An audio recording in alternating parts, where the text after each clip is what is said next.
इस यूनिट 3 में regulation and metabolism of hypothalamic hypophyseal hormones है। मतलब जो भी हाइपोथैलेमिक हाइपोफिजियल हार्मोन्स है हमारे एड्रिनल ग्लैंड, पिट्यूटरी ग्लैंड से, ठीक है, तो इनसे जो भी हार्मोन्स है तो उनकी रेगुलेशन कैसे होती है और मेटाबॉलिज्म कैसे होती है, इस पर हम लोग ज्यादा जोर देंगे इसमें। तो जो हमारा सबसे इम्पोर्टेंट पार्ट होगा दैट इज पिट्यूटरी सिस्टम। तो हाइपोथैलेमो हाइपोफिजियल सिस्टम जो है ये ऑलमोस्ट रिप्रेजेंट करता है कंप्लीट एंडोक्राइन सिस्टम को, because it consists of the components of all the endocrine system. So अगर हाइपोथैलेमो हाइपोफिजियल सिस्टम की बात करें तो उसको कह सकते हो ग्लैंडोट्रोपिक फंक्शंस। मतलब this pituitary system, this affects the other glands of the endocrine secretion. So it also has the capacity to regulate non-endocrine tissue as well as the glandular part, है ना, जो हार्मोन मतलब जो एंडोक्राइन ग्लैंड से है उसको भी review करता है, उसके साथ साथ नॉन एंडोक्राइन टिश्यूज को। तो हाइपोथैलेमस जो है it is a part of diencephalon and it is situated in the region of brain, ठीक है, under the thalamus, exactly you can say the third cerebral ventricle. So this is a place where forebrain, midbrain and hindbrain they meet one another. मतलब जितने भी brain के part है वो सारे के सारे तुम्हारे थैलेमस में जो थर्ड सेरेब्रल वेंट्रिकल है यहाँ पर मिलते हैं। तो अगर हाइपोथैलेमस की बात करें तो that is made up of several nuclei with diverse functions, and the diversity is related with the, you can say, the different functions of the nucleus. जैसे कोई थर्मोरेगुलेशन को कंट्रोल कर रहा है तो कोई इनटेक ऑफ फूड को, है ना, कोई ऑटोनॉमिक नर्वस सिस्टम के फंक्शन को देख रहा है, तो टाइप से है, कोई बिहेवियर है, कोई इमोशंस को देख रहा है। तो जो हाइपोथैलेमस और हाइपोफिजिस एक्सिस जो है, this will represent a structure that is connecting both the nervous and the endocrine system, और इनके इंटीग्रेशन से जो काम होता है दैट इज, मतलब कोई भी फंक्शन होता है बॉडी का, that is hypothalamic hypophyseal portal system. तो अब इसमें कह सकते हो कि बिकॉज अगर नर्वस की बात करें तो जितने इनर्वेशंस हैं, और एंडोक्राइन सिस्टम की बात करें तो जो भी हार्मोन्स की इफेक्ट है, तो इन सबको हम कन्वर्सली मतलब एक साथ मिला के देखते हैं। तो अब एग्जैक्टली हाइपोथैलेमस की बात करें तो ये छोटा सा लेकिन सबसे इंपॉर्टेंट सेंटर ब्रेन का, and the basic thing is that it plays an important role in hormone production, ठीक है, and it also stimulate many important processes like which is situated in the this particular area hypothalamus, जैसे कि pituitary gland है और thalamus, इन दोनों के बीच में जो भी चीजें हैं उन सबको ये एक तरह से रेगुलेट करता है। तो हाइपोथैलेमस का जो मेन रोल है that is to keep the body in homeostasis as much as possible, मतलब होमियोस्टेसिस को मेंटेन करना हाइपोथैलेमस की सबसे इंपॉर्टेंट फंक्शन है। तो होमियोस्टेसिस का मतलब क्या हुआ कि ना कि सिर्फ टेम्परेचर से ही मेंटेन करना, मतलब कंप्लीट एनिमल के बॉडी को हेल्दी रखना, उसके बॉडी की स्टेट को बैलेंस रखना, वो चाहे एनवायरमेंटल फैक्टर से हो या फिर फीडिंग से हो या फिर सराउंडिंग में किसी भी तरीके से हो। तो the body is always trying to achieve this balance, that is homeostasis. So like feeling of hunger are the brain's way of letting its owner know that they need more nutrients to achieve homeostasis. तो अब मान लो कि अगर energy की कमी है या बहुत ज़्यादा ठंड लग रही है तो उसको कहीं ना कहीं से एनिमल को और एनर्जी की रिक्वायरमेंट होगी जिससे वो अपने हीट को मेंटेन कर सके। तो उसके लिए एनिमल कोशिश करेगा सबसे पहले तो न्यूट्रिएंट्स के लिए, क्योंकि वो मेटाबॉलिज्म में हेल्प करेगा और बॉडी को होमोस्टेसिस में अगर न्यूट्रिशन नहीं मिलता है तो फिर वो कोप अप करेगी विद देयर सराउंडिंग्स। तो hypothalamus acts as a connector between the endocrine and nervous system. तो जो इसके important और essential functions हैं, that is to maintain the body temperature, appetite and weight control, emotions, sleep cycle, sex drive, childbirth, blood pressure, heart rate, है ना, production of digestive juices, like balancing body fluids. इस type के ये सारे काम को ध्यान में रखते हुए मेंटेन किए हुआ है कि कितना हार्मोन कब सिक्रीट करना है, कब फीडबैक के थ्रू उसको रोक देना है। और वैसे ही इनर्वेशंस देखते हैं नर्वस सिस्टम के थ्रू कि कब इनर्वेट करनी है और कब रुक जानी है। ठीक है, तो as different systems and parts of the body, they send signals to the brain and they alert the hypothalamus to any unbalanced factors. और जो hypothalamus है ये respond करता है उस एनिमल के बॉडी को by releasing the hormones into the bloodstream, so that if anything is deficient, that will meet out from the hormones. ठीक है, तो जिस तरह के हार्मोन की रिक्वायरमेंट होती है उस टाइप से हाइपोथैलेमस उसको एक्ट में करता है।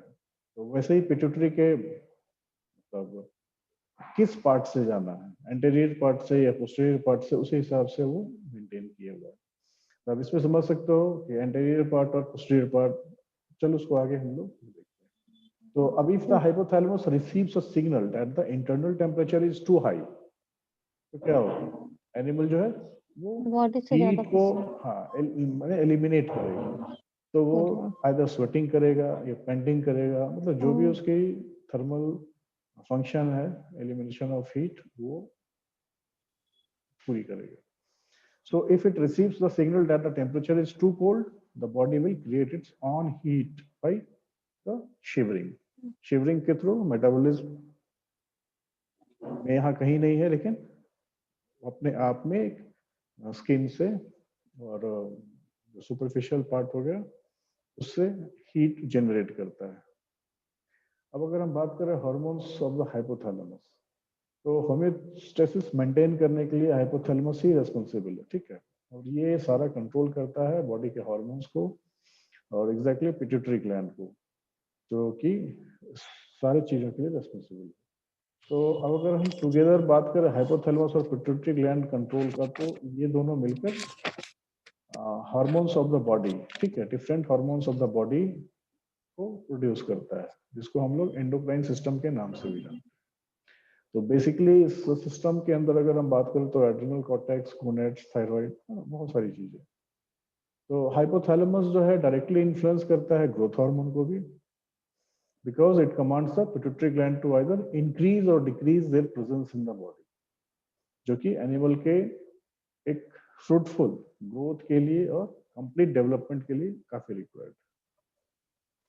तो जो हार्मोन सिक्रीट होते हैं हाइपोथैलेमस से, एग्जैक्टली एंटीडायरेटिक हार्मोन। ठीक है, very first thing is antidiuretic hormone. अब ये क्या करता है, ये जो वाटर है उसके एब्जॉर्प्शन के प्रोसेस को इंक्रीज करता है। ठीक है, थ्रू द किडनी। तो मतलब जब कभी भी अगर लगता है एनिमल्स को कि हाँ बॉडी में अगर वाटर की कमी हो रही है, ठीक है, या किसी कारण से लैक हो रही है, तो ये क्या करेगा, इंटरस्टिशियल सेल से या अदर सेल से, टिश्यूज से वैसो कंस्ट्रक्शन के थ्रू, एडीएच के थ्रू वैसो कंस्ट्रक्शन होगी और वाटर का एब्जॉर्प्शन होने लगेगा। तो अपने रिक्वायरमेंट फुलफिल करना। दूसरा है जैसे कॉर्टिकोट्रोपिन रिलीजिंग हार्मोन है, तो ये क्या रेगुलेट करता है मेटाबॉलिज्म में। ठीक है, और एग्जैक्टली ये पिट्यूटरी और एड्रिनल ग्लैंड से स्टेरॉइड के थ्रू रिलीज होता है। अगर नेक्स्ट हम बात करें गोनेडोट्रोपिन रिलीजिंग हार्मोन की, तो this will instruct the pituitary gland so that to release some hormones which is required for the working sexual organs, ठीक है, जो कि गोनेड से रिलेटेड, इसलिए therefore we have named it gonadotropin releasing hormone. Next oxytocin हो गया, जो कि हार्मोन काफी चीजों में इंक्लूडेड है। जैसे बेसिकली तो हम लोग ऑक्सीटोसिन को कहते हैं लेट डाउन ऑफ मिल्क। ठीक है, तो ऑक्सीटोसिन का जैसे दिमाग में आता है तो लगता है कि लेट डाउन ऑफ मिल्क, लेकिन सिर्फ यही नहीं है, इसके अलावा भी स्लीप साइकिल को जो है उसको मेंटेन करता है, रेगुलेट करता है, बॉडी टेम्परेचर को मेंटेन करता है ऑक्सीटोसिन। इसके अलावा भी जैसे देख सकते हो जो पार्चुरेशन होता है, एनिमल्स की जो पार्चुरेशन होती है उसमें भी ऑक्सीटोसिन रिलीज होती है, ठीक है, पोस्टीरियर पिट्यूटरी के थ्रू, और वहां ये क्या करता है, वैसोडाइलेशन का काम करता है। तो वैसोडाइलेट करता है जिसके कारण जो फीटस होता है वो उसकी एक्सपल्सन बड़े इजी वे में हो सकती है। नेक्स्ट है प्रोलैक्टिन कंट्रोलिंग हार्मोन्स, तो ये भी पिट्यूटरी ग्लैंड से ही रेगुलेट होता है, और these are responsible for the production of milk.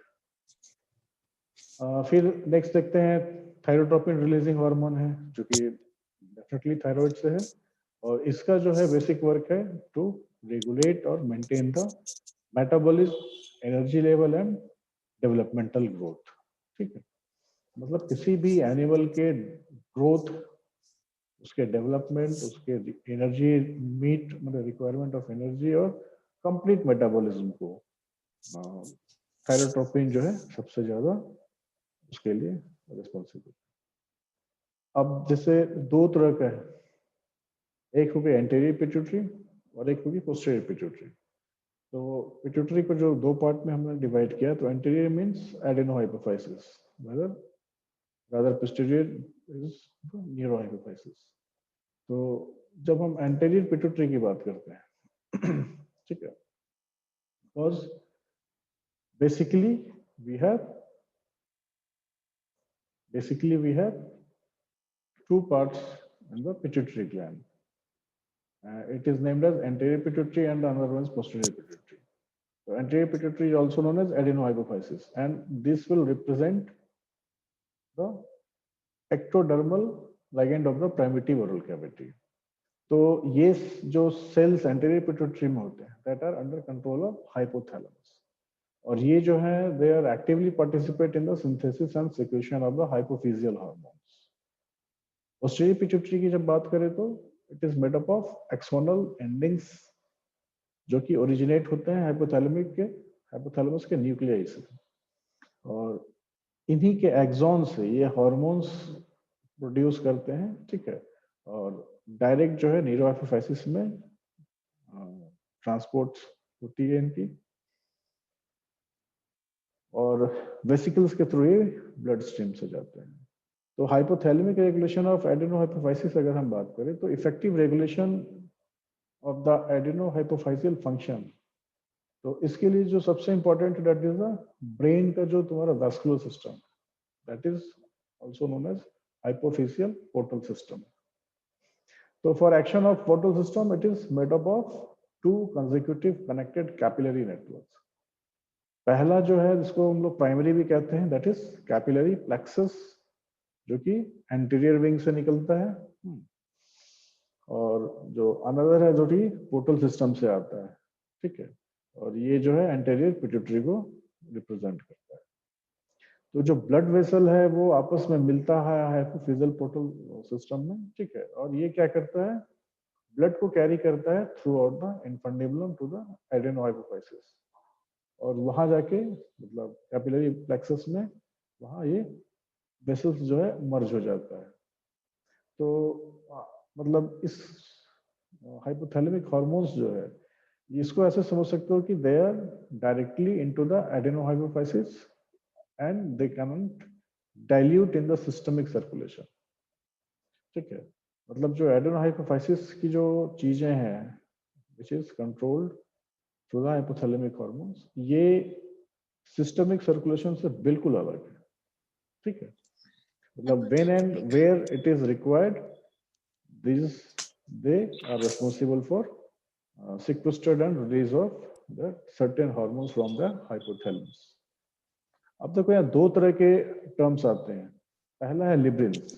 लिब्रिन्स मतलब रिलीजिंग हार्मोन्स, ठीक है, या रिलीजिंग फैक्टर भी कहते हैं, जिसको हम लोग शॉर्ट में RH या RF, जैसे थायरोट्रोपिन रिलीजिंग हार्मोन TRH, ठीक है। तो ये क्या है, ट्राइपेप्टाइड है जो कि पैरावेंट्रिकुलर न्यूक्लियस के सेल से हाइपोथैलेमस में ये प्रोड्यूस होता है और ये सीक्रेट करता है थायरोट्रोपिन स्टिमुलेटिंग हार्मोन, ठीक है, एडेनोफाइसिस में। अब ये क्या है, इसका सबसे ज्यादा जो इफेक्ट है that is on the prolactin, secretion of prolactin.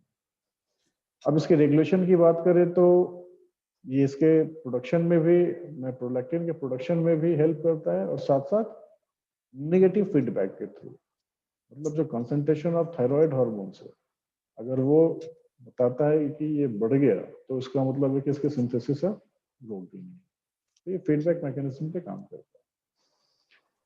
इसी की तरह जैसे सोमेटोस्टैटिन भी है which also exerts some inhibitory effect on its production. हालांकि सोमेटोस्टैटिन तो डायरेक्टली ग्रोथ हार्मोन से डिपेंड करता है, लेकिन फिर भी ये जो टीआरएच है इसकी भी इसमें कहीं ना कहीं एक्ट, ठीक, रोल है। दूसरी हम बात करते हैं गोनाडोट्रोपिन रिलीजिंग हार्मोन, जिसको हम लोग गोनाडोलिब्रिन भी कहते हैं। Liberin means again this RH factor और क्या बोलते हैं, मतलब रिलीजिंग हार्मोन और रिलीजिंग फैक्टर्स, ठीक है। तो बेसिकली ये 10 अमीनो एसिड के हार्मोन के बने हुए हैं, ठीक है, जो हार्मोन है 10 अमीनो एसिड के बने हुए हैं और बेसिकली इनका जो वर्क होता है एलएच और एफएसएच पे होता है, ठीक है, गोनाडोट्रोपिन रिलीजिंग हार्मोन्स का।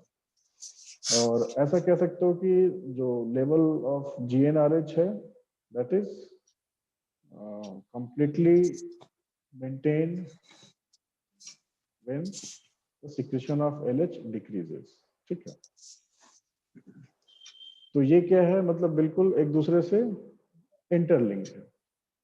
और अगर न्यूरॉन्स की बात करें which are synthesizing from the GnRH, तो ये क्या करते हैं, ये बिल्कुल एम्ब्रियोनिक स्टेज जो होता है वहां पर जाकर ये डेवलप होते हैं और ये माइग्रेट हो जाते हैं वहां पर एम्ब्रियोनिक एज में, डेवलप होने के बाद माइग्रेट होते हैं टुवर्ड्स द हाइपोथैलेमस, ठीक है। तो और हाँ, इसके अलावा जो जीएनआरएच प्रोड्यूसिंग सेल्स जो है ये इनकी जो रिस्पॉन्सिबिलिटी होती है in the sex hormones, gonads, ठीक है, और some impaired sense of smell, smell में जीएनआरएच के भी कुछ रोल है।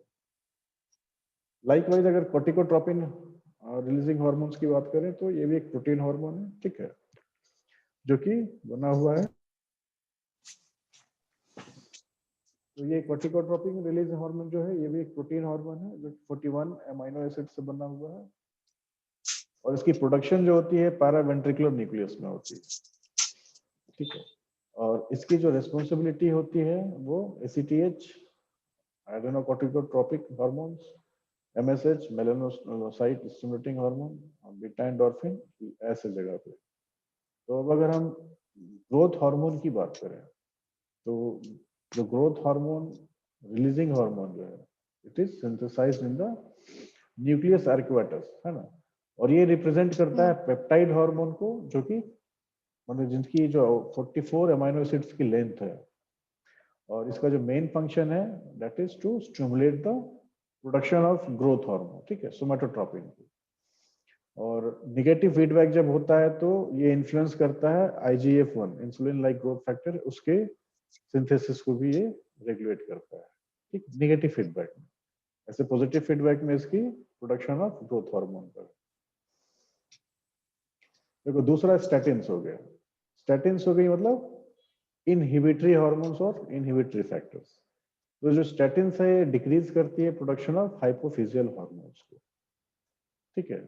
ल्यूकिन्स हो गई बढ़ाना, स्टैटिन्स हो गई, तो जैसे सोमेटोस्टैटिन है तो ये क्या है, ये ग्रोथ हार्मोन की इनहिबिटरी हार्मोन है, मतलब कब तक बढ़ाना है ग्रोथ प्लेट को और डेवलपमेंटल जो स्टेज है उसको कब तक चेक करना है, तो उसको चेक करने के लिए रिस्पॉन्सिबिलिटी सोमेटोस्टैटिन की।